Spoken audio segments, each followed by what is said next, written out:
Om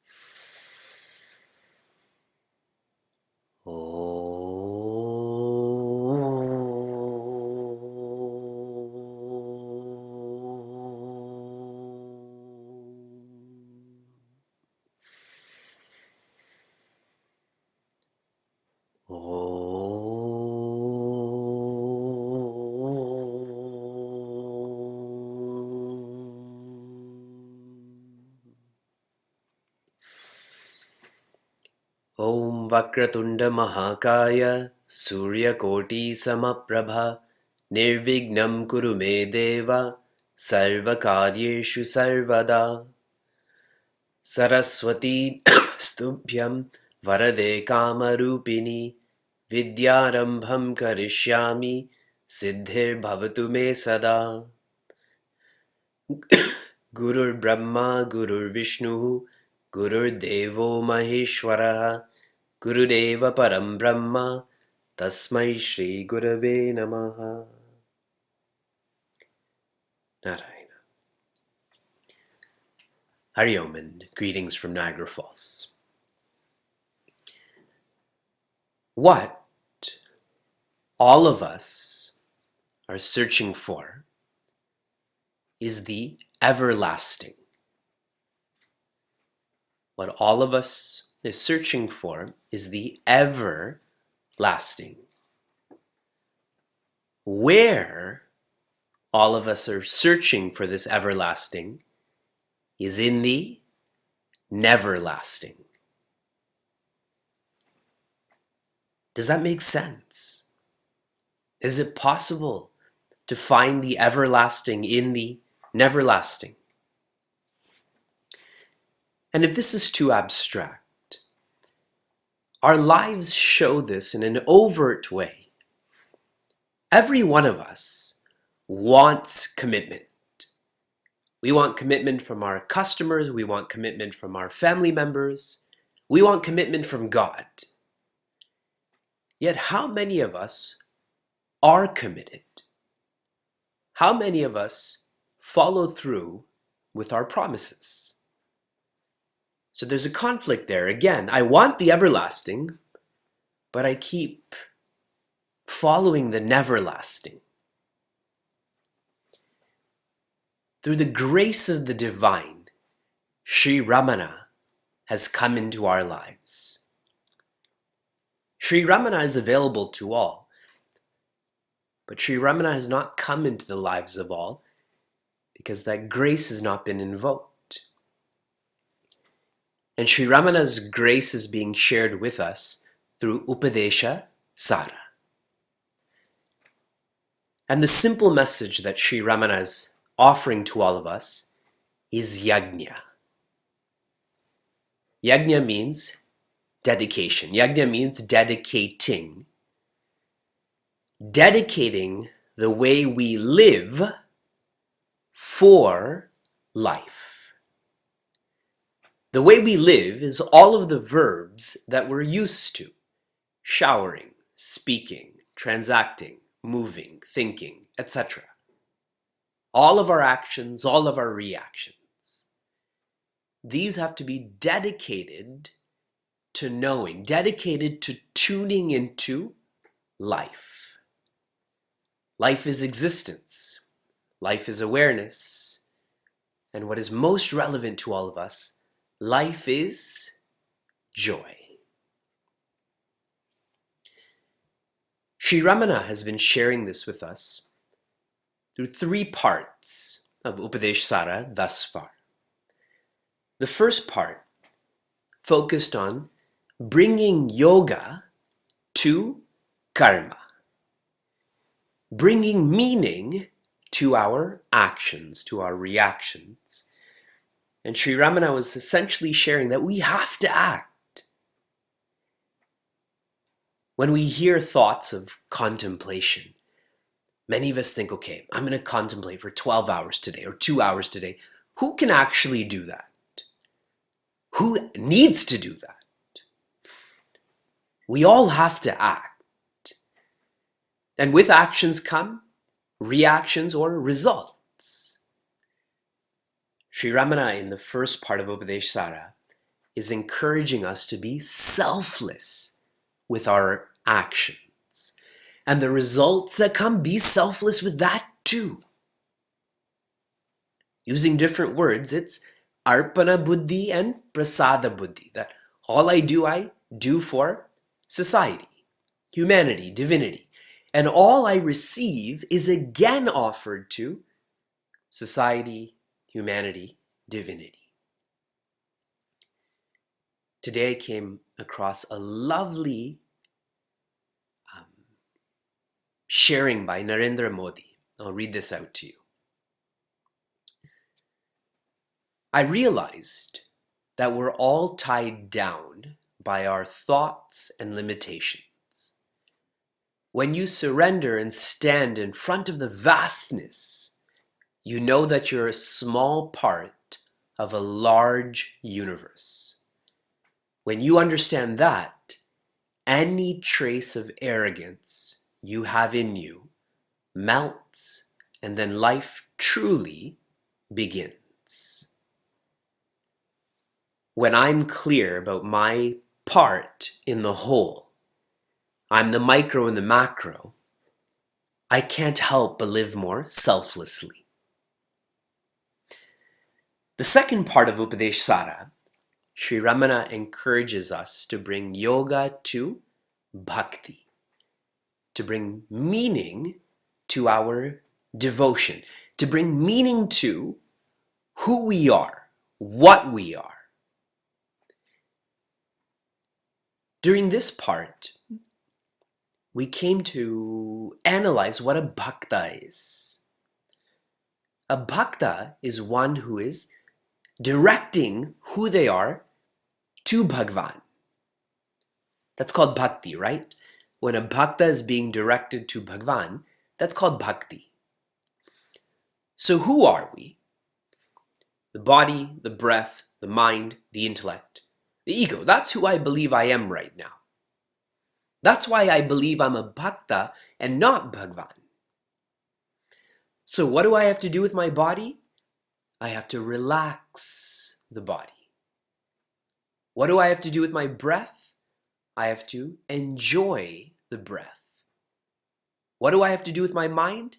I have to chant with the mind. What do I have to do with the intellect? I have to inquire with the intellect. What do I have to do with the ego?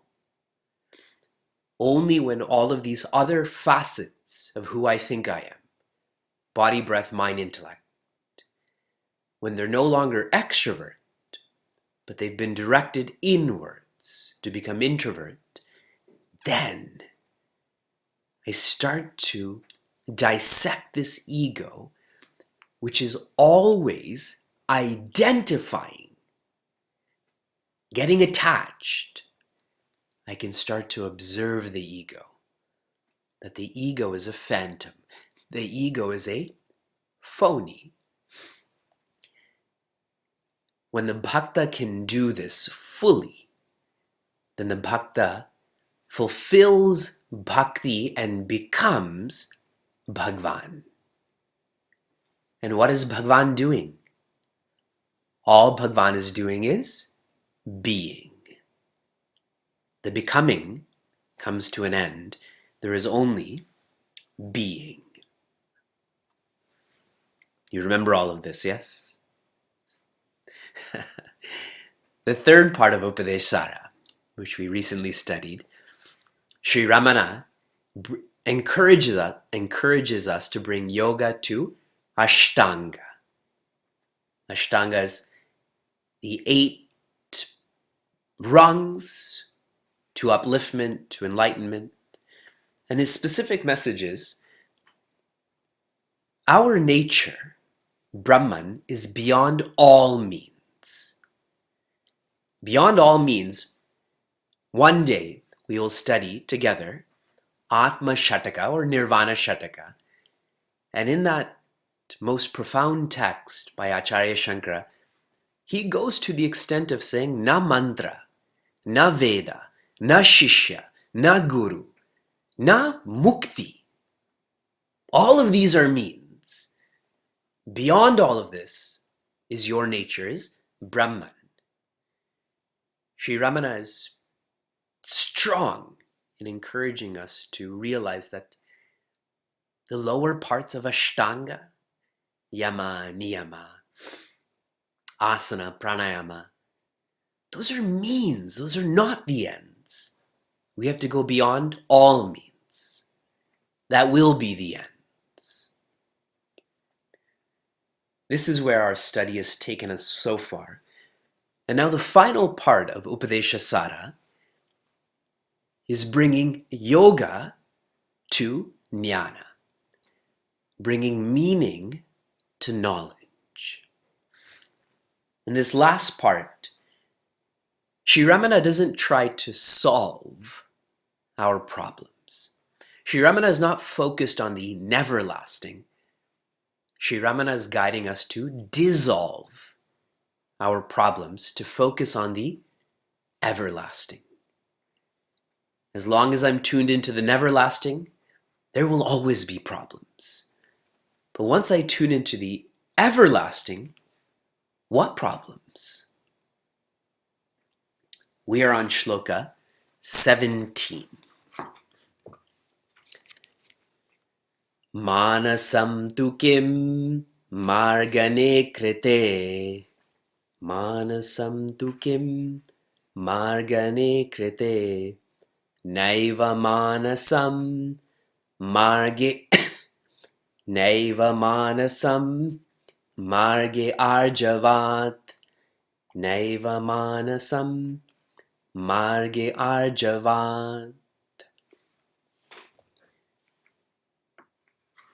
Manasam tu kim. What does the word manasam, you know? Manasam means the mind.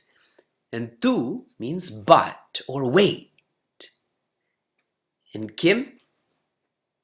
Kim doesn't mean how. Kim means what. In this first quarter, Sri Ramana is saying, wait. You know, we've studied life in these three different lenses. Karma, Bhakti, Ashtanga. But wait, what is the mind? Here the shift is going from how is the mind to what is the mind. Kim means what. The earlier paths we studied gave reality to our problems. And what are our problems? Stress, anxiety. What are our problems? Our friends, our families. What are our problems? Remembering what we studied, reading for class. Reality is given to our problems, so then naturally we have to find solutions then, correct? And we can't keep up with that. More problems, more solutions. More problems, more solutions. But wait. What is the mind? Goes deeper. Here, reality is not given to our problems. That's stress, anxiety, friends, family, the past, the present. Is all of this real? And when that reality is challenged, this actually becomes the solution to all our problems. This is continued in the next quarter. Margane krite, having followed the marga, the path here, which is the path of knowledge, the path of inquiry. Our problems are self-created. Self-created. Is snow a problem? Yes or no? Is the sun a problem? Is not being married a problem? Is being married a problem? Our problems are self-created. And what is the creative factor here? The mind, no? My mind thinks this is a problem, your mind does not. Your mind thinks that's a problem, my mind doesn't think this is a problem. In a more worldly sense, stress is created by an individual, so stress has to be uncreated by that same individual. When we don't inquire, again, we're trying to keep up problems by finding solutions. Have you found a solution to all of your problems? Anyone? Is there anyone who doesn't have any problems? And if the answer is yes, what solution did you find? If there's some balance in our lives with our health, our home, our work, our school, how long will that be balanced? The nature of creation is to be imbalanced. If you go deep into Vedanta, when the gunas are in balance, when the aspects of creation are in balance, there is no creation. But when they're out of balance, that's when creation begins. These aspects of creation are never in balance. The problems will keep coming, just like the mind keeps coming. Remember pranayama, when I'm engaged in controlling my breath, and as soon as I stop controlling my breath, my mind comes back to me. For all of the people who have been to retreats, all of you who have come on the yatras with me, particularly to Sri Lanka. Now, you must have been home for a week. Do you still feel the same way you did as when you were in Sri Lanka? See how the mind comes back?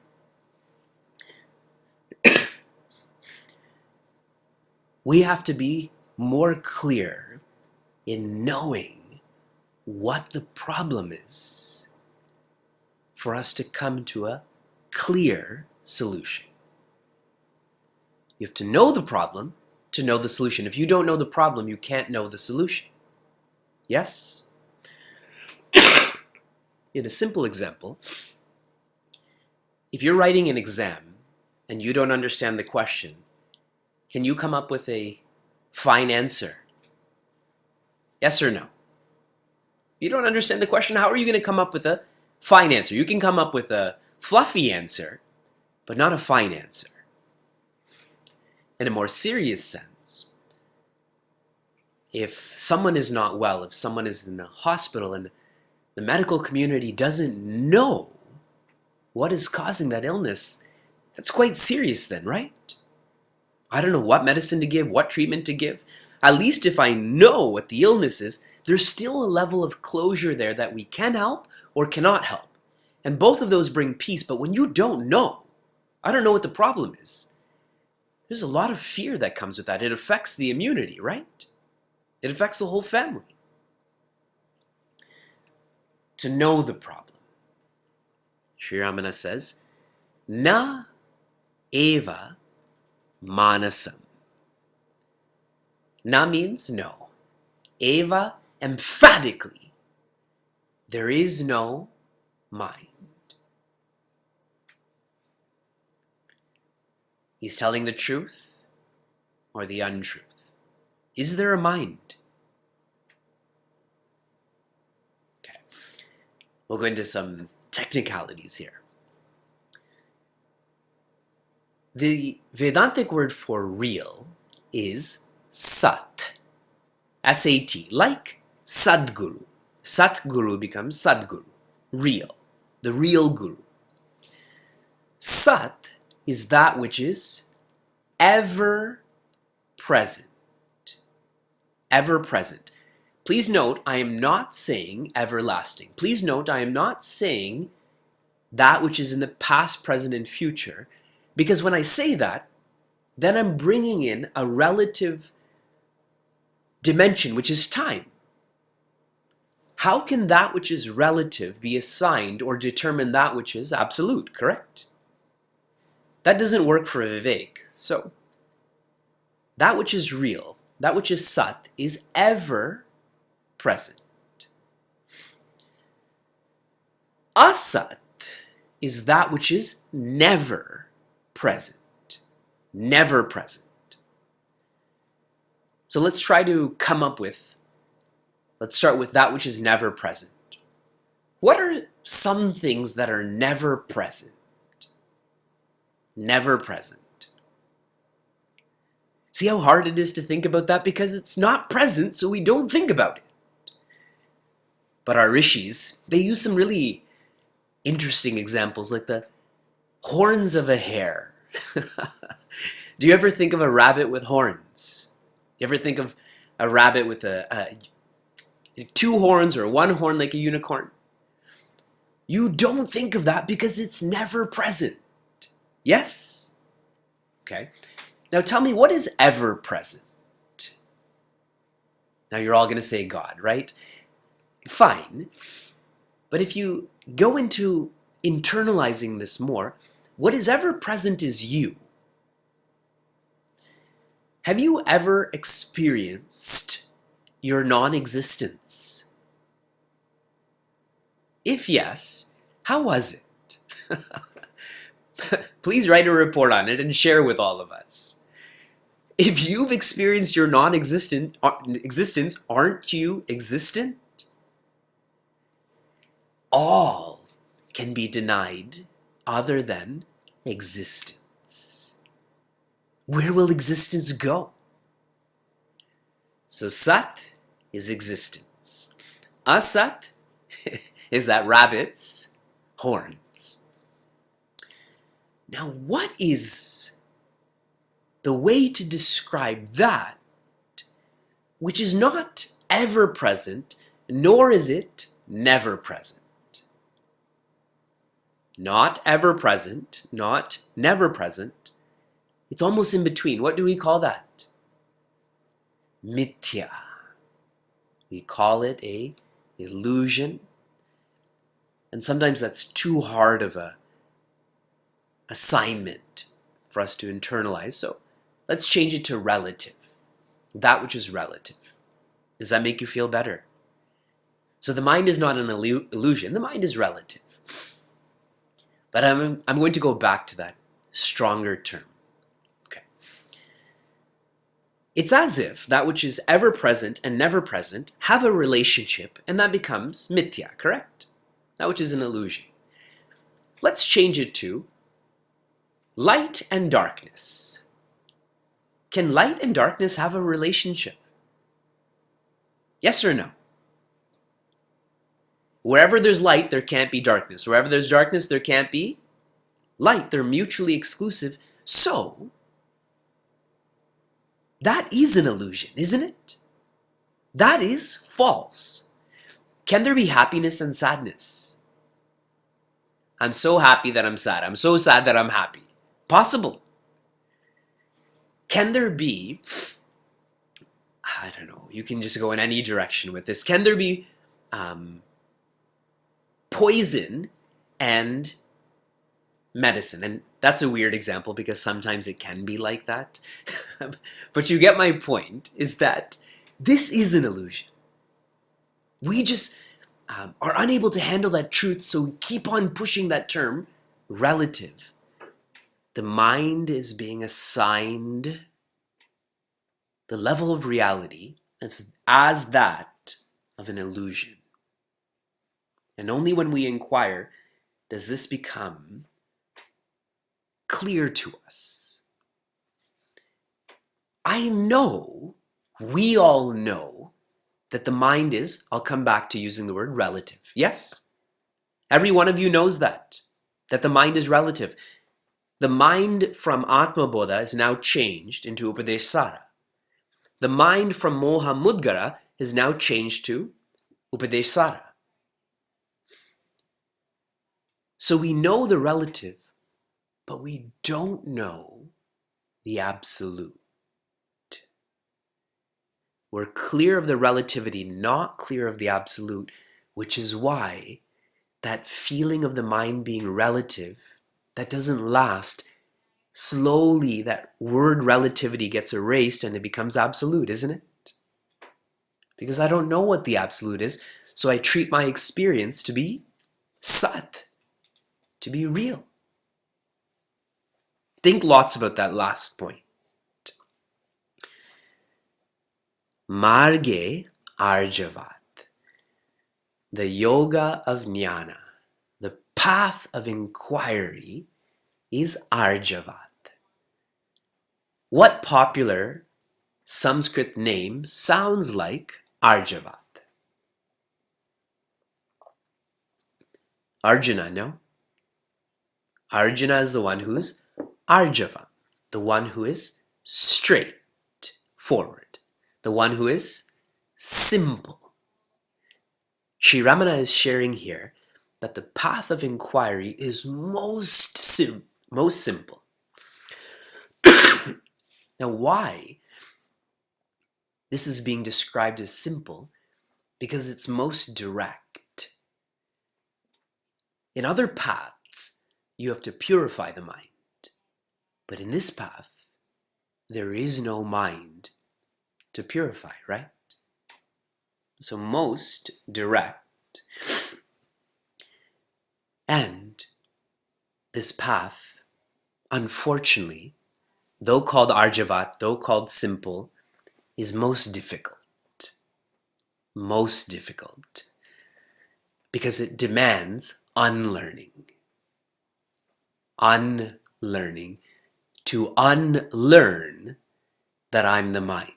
I can barely unlearn that I'm not this body. I can barely unlearn that I am this body. Much more subtle than that and demanding is for me to unlearn that I am this mind.